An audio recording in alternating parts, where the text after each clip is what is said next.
Friends, திலகச்சலேருந்து திலகா பேசுகிறேன். இன்றைக்கி நம்ம காஸ்ட் அயர்ன் ஆப்பக்கடாய் எப்படி சீசன் பண்ணுறதுன்னு பார்க்க போகிறோம். ஃபஸ்ட்டு சுத்தமான தேங்காய் எண்ணெய் ஒரு 2-3 டீஸ்பூன் விட்டுருக்கேன். கொஞ்சம் சால்ட்டு போட்டுக்கலாம்.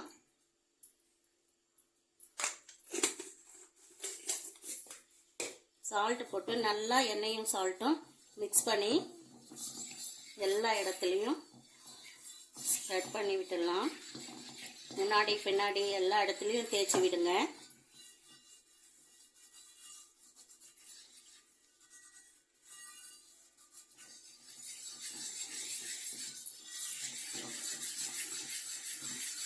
நல்லா தேய்ச்சி விடுங்க. ஒரு துணி இருந்தாலும் துணியில் தேய்ச்சிக்கலாம், இல்லை கையாலே பண்ணுறதாலும் பண்ணிக்கோங்க. இதை அப்படியே இந்த எண்ணெயை பின்னாடி எடுத்து பின்னாடியும் கொஞ்சம் தேய்ச்சி விடணும். எப்பவுமே நம்ம யூஸ் பண்ணுற இடம் மட்டும் தேய்க்காமல் பின்னாடியும் தேய்ச்சாதான் காஸ்ட் அயர்னில் துரு பிடிக்காமல் இருக்கும். எல்லா இடமும் படுற மாதிரி நல்லா தேய்ச்சிக்கோங்க. எண்ணெயை கொஞ்சம் எக்ஸ்ட்ரா கூட விட்டுக்கோங்க. இந்த மாதிரி தேய்ச்சிட்டு இதை ஒரு 3 நாள் டெய்லி இந்த மாதிரி தேய்ச்சி அப்படியே வச்சுடுங்க. 3 நாள் இருக்கட்டும். இது 3ஆவது நாள் பார்க்கலாம். 3 நாள் நல்லா தவா ஊறிடுச்சு. இப்போ நம்ம நல்லா தொடச்சி எடுத்துடலாம். இதை டெய்லி கொஞ்சம் தேய்ச்சி விடுங்க. அந்த எண்ணெய் திருப்பி எல்லா இடத்துலையும் படுற மாதிரி. இப்போ நம்ம சுத்தமாக இதை தொடச்சிட்டு விம் லிக்விட் வச்சு வாஷ் பண்ணிக்கலாம். விம் லிக்விடு ஊற்றி ஒரு 2-3 வாட்டி நம்ம நல்லா வாஷ் பண்ணி எடுத்துக்கலாம். இரும்பு நார் போடாதீங்க.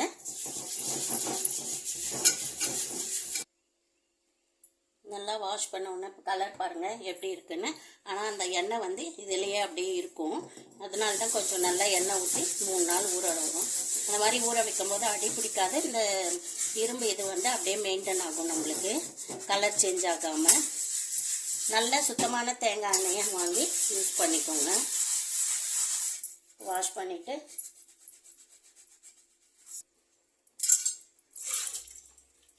நல்லா வாஷ் பண்ணிவிட்டு கொஞ்ச நேரம் வெயிலில் வச்சுட்டு இல்லை ஒரு துணியில் துடைச்சிட்டு நம்ம சமைக்க ஆரம்பிக்கலாம்.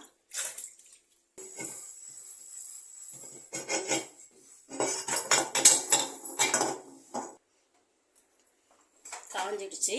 இப்போ நம்ம ஸ்டவ் பற்ற வச்சுக்கலாம். நல்லா சூடாகட்டும்.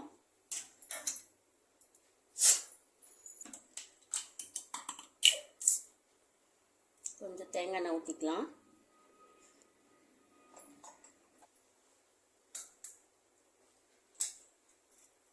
கடாய் நல்லா காஞ்சிடுச்சு. இப்போ நம்ம ஒரு 2 வெங்காயம் நீல வாக்கில் கட் பண்ணியிருக்கேன். இதை எல்லா இடத்துக்கும் நம்ம வதக்கிட்டு எல்லா இடத்துக்கும் கலக்கி வதக்கிட்டு நல்லா கோல்டன் ப்ரௌன் ஆகிற வரைக்கும் தீர வரைக்கும் நல்லா மிக்ஸ் பண்ணிக்கலாம். அந்த எண்ணெய் எல்லா இடத்துலையும் படணும். ஆப்பமும் வட்டாமல் வரும். ஏன்னா மேலெல்லாம் நம்ம ஆப்பத்துக்கு எண்ணெய் ஊற்ற மாட்டோம், நடுவில் மட்டும்தான் ஊற்றுவோம். அதனால் இந்த எண்ணெயை கொஞ்சம் தாராளமாக ஊற்றி நல்லா வதக்கிக்குவோம். நல்லா வதங்கட்டும். எல்லா இடத்துலையும் ஸ்ப்ரெட் பண்ணி விடுங்க. ஆப்ப மாவு ஃப்ரெஷ்ஷாக இருக்குது, நல்லா பொங்கி வந்திருக்கு. இதை நல்லா அடிச்சுக்குவோம். ஆப்ப மாவுக்கு சால்ட்டு போடும்போது நம்ம இட்லி தோசைக்கு போடுற மாதிரி நிறைய போடாமல் கொஞ்சமாக போட்டால் போதும்.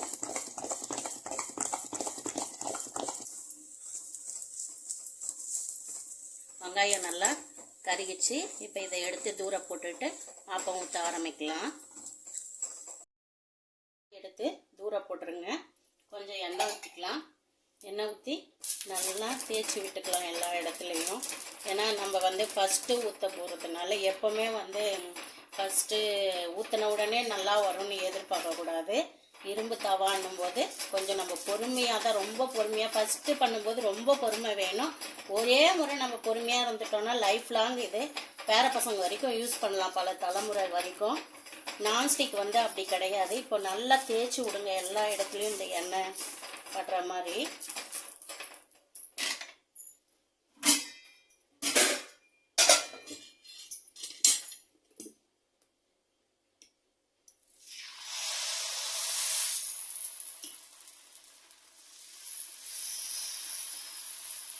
ஃபஸ்ட்டே ஃபுல்லும் தேய்க்க வேண்டாம், கொஞ்சம் கொஞ்சமாக தேய்ச்சிக்கலாம். ஏன்னா எப்போவுமே எண்ணெய் வந்து நடுமத்தியில் சீக்கிரம் பிடிச்சிரும்.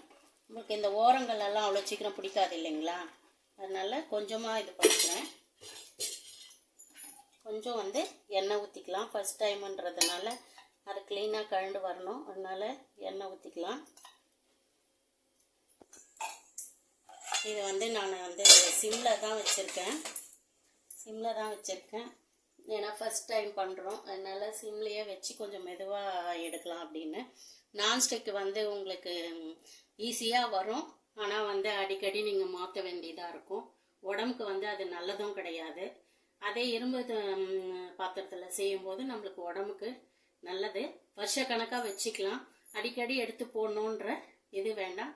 பழகும்போது ஃபஸ்ட் டைம் மட்டும் கொஞ்சம் சிரமமாக தான் இருக்கும், தூக்கி தூரம் போட்டுடலான்னு கூட இருக்கும். ஏன்னா நானே 2 தோசை வச்சுருக்கேன் பாருங்கள், 2 ஆப்பம் ஊற்றினேன், சரியாக வரல. ஃபஸ்ட் டைம் இல்லைங்களா, அதனால அது பழகணும். அந்த எண்ணெயை வந்து அதை அப்சர்வ் பண்ணி நம்மளுக்கு வந்து நான்ஸ்டிக் மாதிரி ஃப்ரீயாக ஆப்பம் கொடுக்கணும் அப்படின்னா கொஞ்சம் நல்லா பழகணும். அது ஃபஸ்ட்டு 2 தோசை ஊற்றி நல்லா வரல, இப்போ ஊற்றிருக்கேன். இப்போ பார்க்கலாம் எப்படி வருதுன்ட்டுன்னு.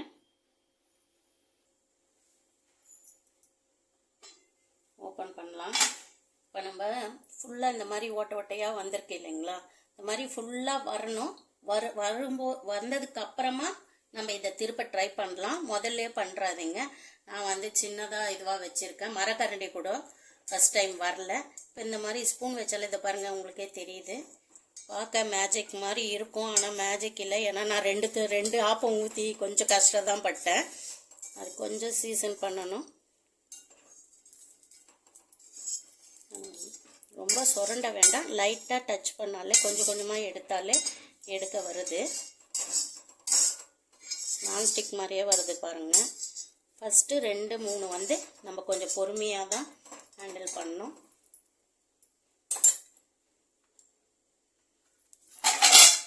பாருங்கள், நான்ஸ்டிக் மாதிரியே வந்திருக்கு. இன்னொன்று ஊற்றி நீங்கள் நான்ஸ்டிக் மட்டும் தீ அதிகம் கம்மி பண்ணி நல்லா இருக்காது. ஆனால் இதில் வந்து காஸ்ட் அயனில் வந்து நம்ம கம்மியாக வச்சாலும் சரி அதிகமாக வச்சாலும் ஒரே மாதிரி மெயின்டைன் ஆகும், உங்களுக்கு அடி பிடிக்காது. இந்த மாதிரி கொஞ்சம் நல்லா ஒரு வாட்டியும் ஃபஸ்ட்டு பழகிற வரைக்கும் தேய்ச்சி விட்டுக்கோங்க. அந்த எண்ணெய் வந்து எல்லா இடத்துக்கும் படணும், அப்போ தான் ஒட்டாமல் அது கழண்டி வரும். அதுக்காக தான்.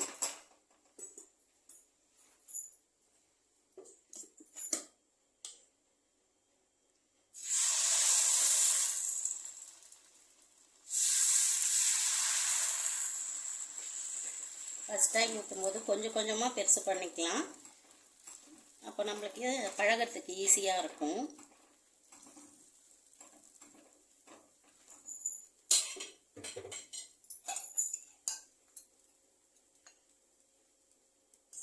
இந்த ஓரங்கள்லையும் கொஞ்சம் எண்ணெய் விட்டுக்கலாம். ஃபஸ்ட் டைம் மட்டும் சிம்மில் தான் வச்சுருக்கேன். மூடி போட்டு ஒரு 5 நிமிஷம் வெயிட் பண்ணலாம். அந்த ஹோல்ஸ் வந்து ஃபுல்லாக சுற்றி வரும்போது நம்ம எடுத்தோம்னா கரெக்டாக கழண்டி வருது. வெயிட் பண்ணலாம் அது வரைக்கும்.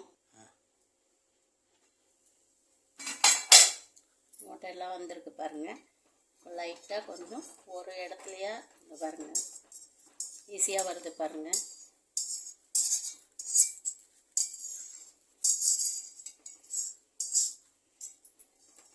பொறுமையாக செஞ்சிங்கன்னா நல்ல சுவையான ஆப்பம்.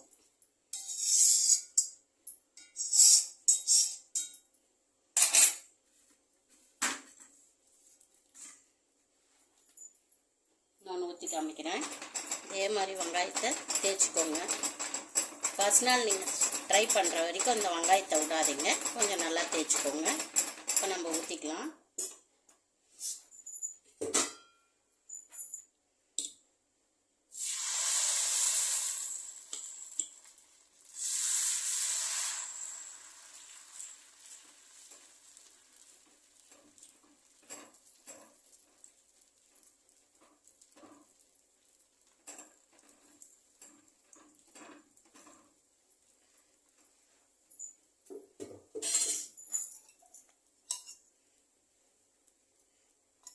நம்ம வந்து இதுக்கு ஊற்றி முடித்த உடனே லைட்டாக வந்து டேப்பில் வந்து தவா வந்து சூடு ஆறின உடனே டிஷ்யூ பேப்பர் வச்சு நல்லா துடைச்சிட்டு தண்ணியில் சும்மா தேய்க்கலாம் வேணாம், லிக்விட்லாம் போட்டு சும்மா வாஷ் பண்ணிவிட்டு அப்படியே வந்து கொஞ்சம் காஞ்ச உடனே திருப்பி எண்ணெய் வந்து பூசி வச்சுடுங்க. மறுபடியும் நீங்கள் எப்போ இந்த மாதிரி ஆப்பம் செய்கிறீங்களோ அப்போ யூஸ் பண்ணிக்கலாம். நல்லா பழகிடும் வந்து. இந்த வீடியோ பிடிச்சிருந்தா லைக் பண்ணி ஷேர் பண்ணி கமெண்ட் பண்ணுங்கள். ஓகே, பாய்.